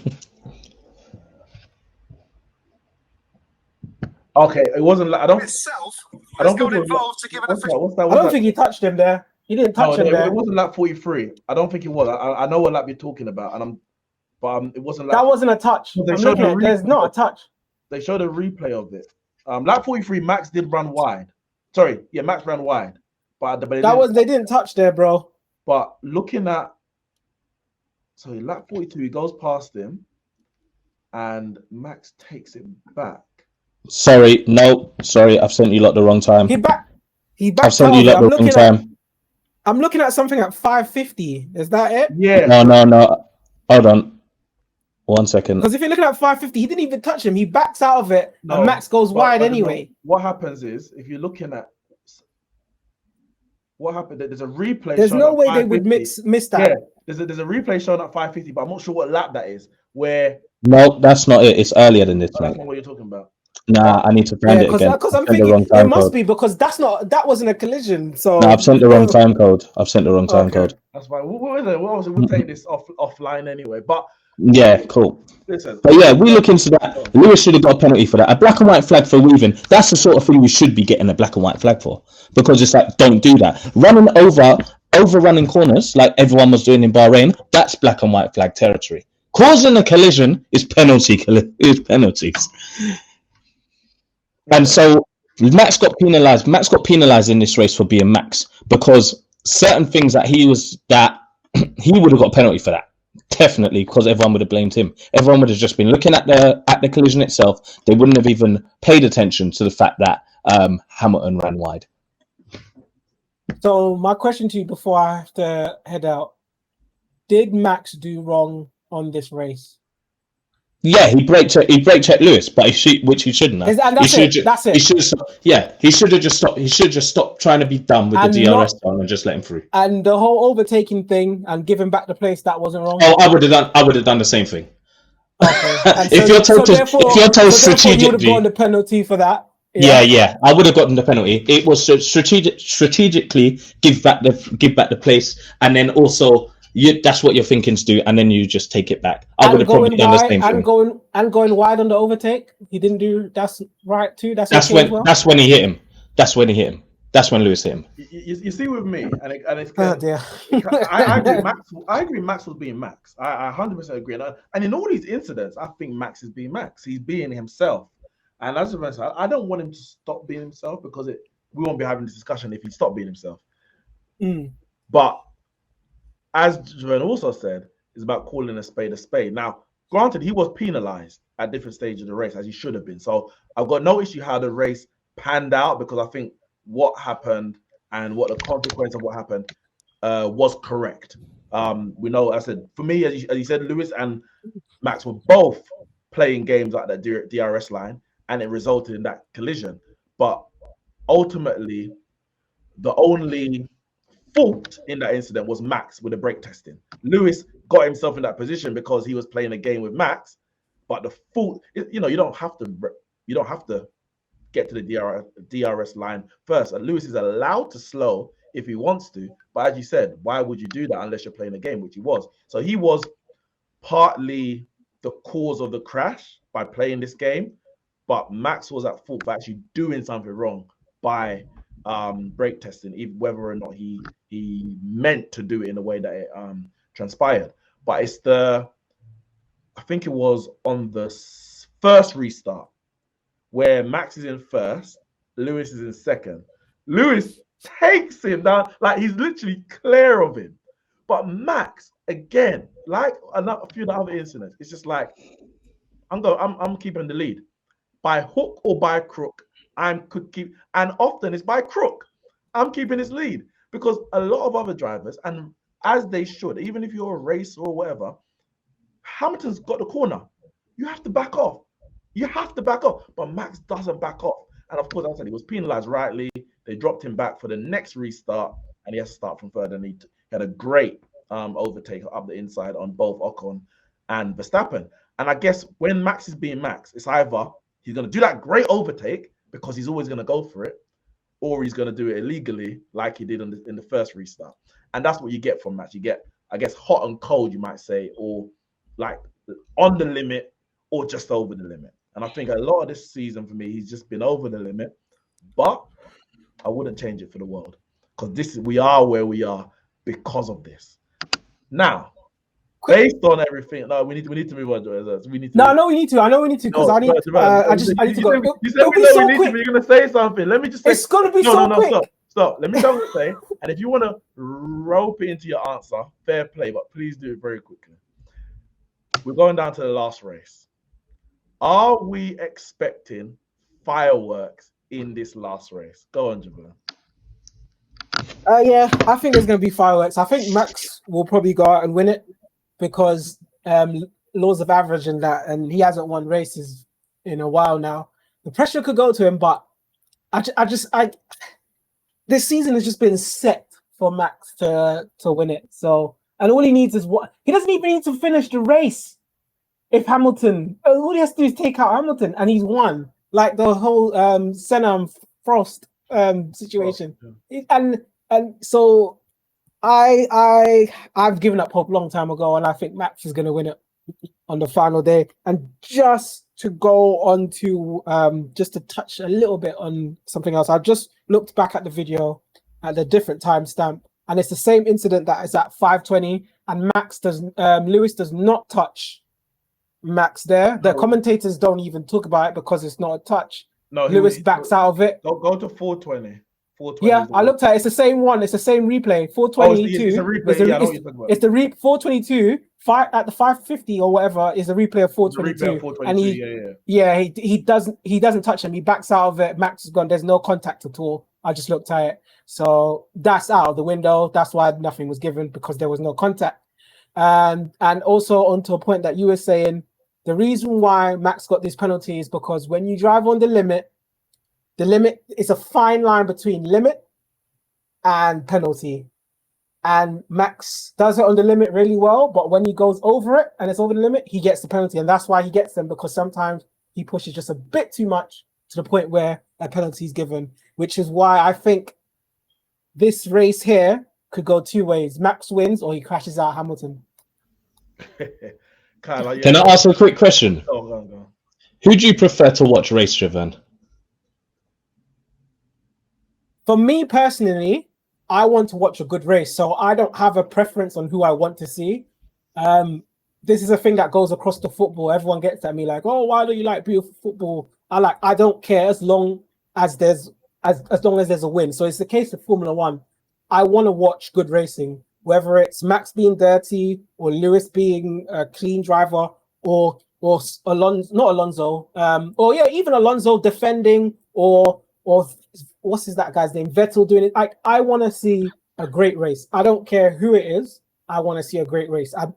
I'm a fan of great racing. Obviously, I'm a Lewis Hamilton fan as well. But for me, I don't have a preference on who I want. Danny, I think there can be good racing and clean racing. I was looking back at some footage of back in 2007 with Hamilton Raikkonen, and Raikkonen's I think it was at Silverstone. Yeah, it was Silverstone, and Raikkonen's chasing down. They're going wheel to wheel, and nobody crashed out in the end. I think Hamilton. I can't remember who won. I think Raikkonen won the race in the end, but Hamilton pitted and whatever, and changed tires and whatever. But you can have great racing and clean racing at the same time.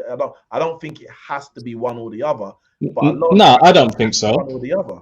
I don't think so. Kimi Räikkönen's like my second or third favorite driver ever. I love Kimi because he is a great racer and he's great wheel to wheel. Yeah, like he's fantastic. He's possibly the greatest wheel to wheel racer I've ever seen. To be honest, brilliant. But not everyone is that. Yeah, it's true. But Max makes the sport exciting, and that cannot be denied at all. 100%. 100%. I'm like I said, I'm here for it. Ooh, yes, last sir. race. Are you expecting a crash between Hamilton and Verstappen? No, I'm actually expecting quite a boring race. I know this track quite well. It's a pretty routine track, pretty routine circuit for these lot. It will be whoever's gonna win it. It's just gonna be very routine. And whatever happens after let's say everyone's in their groove after the first 10 to 12 laps, just pretty much you're watching your winner right there. Barring any mechanical issues, engine failures, or tire blowouts, you watch that. I think the biggest action that we're gonna get is if Hamilton and Max, whichever way it is, qualify pole and second, is you're gonna get a lap one kind of like Silverstone. Yeah, like a lap one like Silverstone, just because Hamilton knew, like everyone said it, Hamilton knew if he let Max go from that first couple of laps, he's not going to catch him. He's lost it. And I feel like that's going to be the same thing on this circuit. Whoever gets pole and whoever's second place is going to be thinking, I cannot let him go on this first lap. I need to keep him, or I need to overtake. That's why. So I think lap 1 and lap 2 might be the most exciting, but if they survive it, it's going to be a pretty routine. Bottas, we need you, Bottas. We need you. We need you, Checo. We need you, Checo. I was coming to say are we that. expecting Senna Prost? No, we're not having Senna Prost. It's just not going to happen. I don't see. Until the first corner. I don't see any way, shape, or form that we have a Senna Prost and whoever caused it isn't stripped. Like if Verstappen caused it, he isn't stripped of that title. The most controversial thing we would see would be with the second drivers. If the second drivers are in play, or the second drivers are way back, then we may see some dodginess going on there. You know what I mean? But between the front two, to be perfectly honest with you, I see Verstappen romping home with it at this race. I see him romping home with it. I really want him to. The track is built for Red Bull's car, so I hear where you're coming from, but it's just I'm a bit. I agree. I think Verstappen's favorite. He has to be favorite because he's got the one lap. He's got the one race win already, and as you said, generally this is suited to Red Bull's car. What I would say is that there's been certain races this year, and you're like, yeah, this is suited to Red Bull, this is suited to Mercedes, and then like Bottas should never have been nowhere near with a chance of winning Monaco, but somehow it was only a pit lane error or whatever it was that caused him not to be right up there, at least on the podium. Austin, everyone said going into that, this is a Mercedes track, and Verstappen won it. I think it was fairly comfortably in the end, to be fair. I can't remember exactly. So I would love, because obviously we want Hamilton to win, for that to be another case. We expect Red Bull to be stronger, but we could get a twist. But I do agree that the lap one could be where this race is won and lost. If we get, as you said, Mercedes, as Danny said, Mercedes and Red Bull 1 to 4, then it's all on. It is all on. Anything can happen at that point. So yeah, this guy still believing in Bottas is cute. Yeah. Bottas has one job. Did his job in Saudi Arabia. Man came second in qualifying, because his Max crashed, and kept it. He kept second. That should have been a little lead for Hamilton going into Abu Dhabi, but obviously red flag, blah blah blah, everything went all tits up after that. I say that Verstappen would have passed him on track, innit? Already, that wouldn't have happened. To be perfectly honest, in Saudi Arabia, bearing in mind all of the madness that went on, if Max didn't go onto those mediums, I think he still would have won it. You think he could have? I think he would have won it. Well, it depends, because maybe he wouldn't have got as good a start that he did anyway if he was on the hards. So yeah, like I just think he would have won that race on those hards. And I would have hoped he wouldn't have done anything as dumb because his tires weren't falling off. You know what I mean? I'm saying on the hards. Remember, he went on the mediums. He went from third to first. If he was on the hards, he may have been behind Hamilton going in from there anyway. So I hear you. It's possible, but I guess we'll never know. But the last thing on that last race, I do see Checo being involved. I'm not going to lie to you. I really see Checo being involved in this because Checo is good at this track. Checo is very, very good on this track. And so it's going to be very, very, very interesting. Qualifying is going to be the most interesting part of this race. And then if we get a bit of a weird order, then it's all to play for, really. Yeah, I'm just looking for it. I want an exciting race. Whatever happens, I want an exciting race. I know Javan had I don't. My heart can't take it. I want it to be Max's clear and half a second a lap faster than anybody else. My heart was going to be sunk for what? After lap 2. I was watching 48 laps. So it was going around and around. No. I need to be in it right to the end. I need to feel like... Remember it was Nico against Hamilton. Hamilton needed Nico to finish 4th or something like that. So he started backing Nico up to the rivals, and they're like, Hamilton push forward. He's like, what do you want me to do? I'm trying to win a championship. He's like, no, we want to take both cars home. I'm just like, no, I'm trying to win a championship. And he's backing him up into, I don't know if was it Vettel? Maybe it was Vettel. I think it was backing him up into Vettel.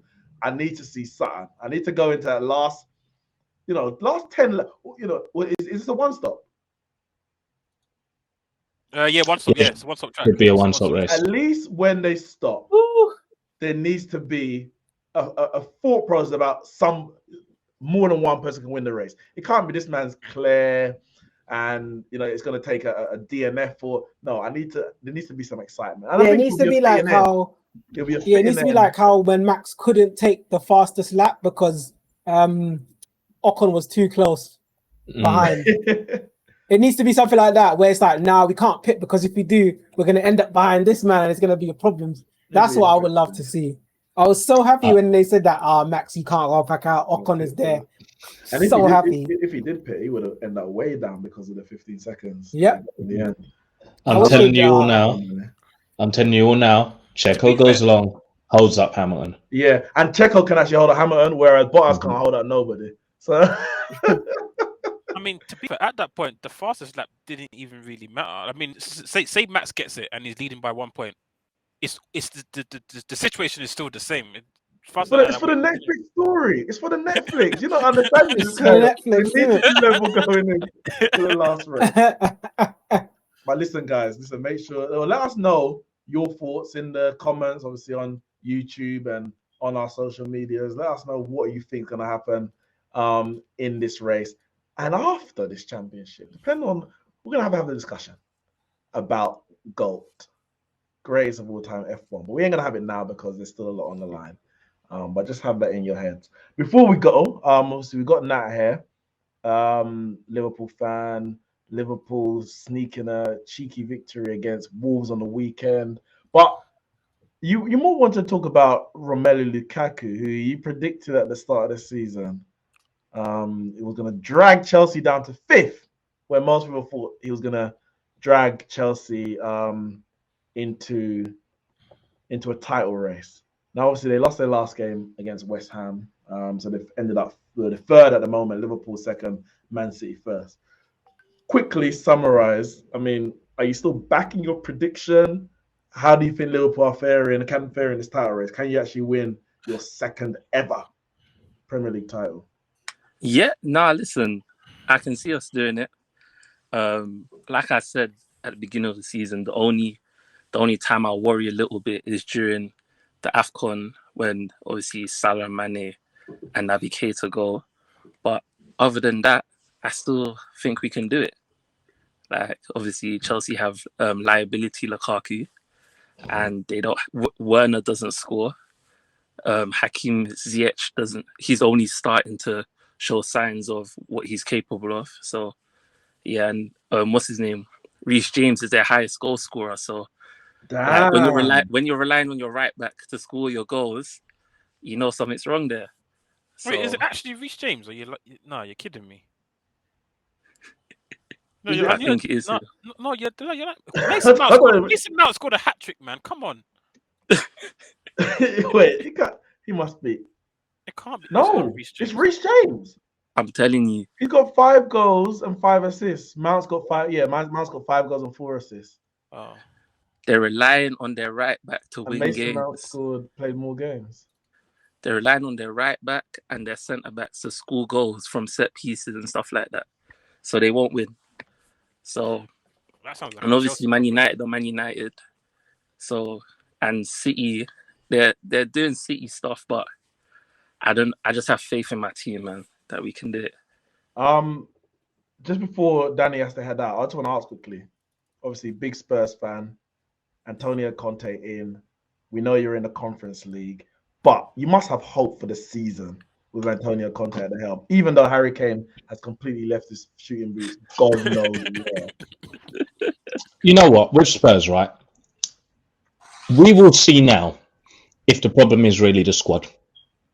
Because Mourinho, you would expect, okay, he's going to come in and do stuff. He's a special one. He's not. Mourinho's lost it. We know that. All right. Nuno would never have been able to control those players because there's too much player power in Spurs right now, especially with Harry with his head half out the door.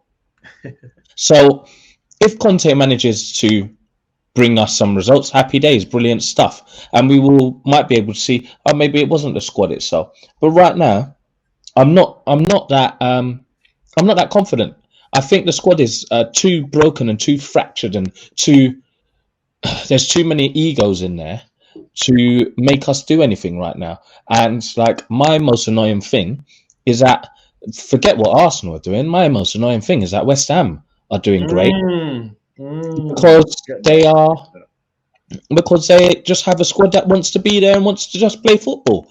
And for me, the modern game is kind of taking me out of football because there's too much player power. I just want to see teams like that where they're going out there as a team and they're going out there to win and just play football and be happy and do it for the fans. And we're not having that anymore.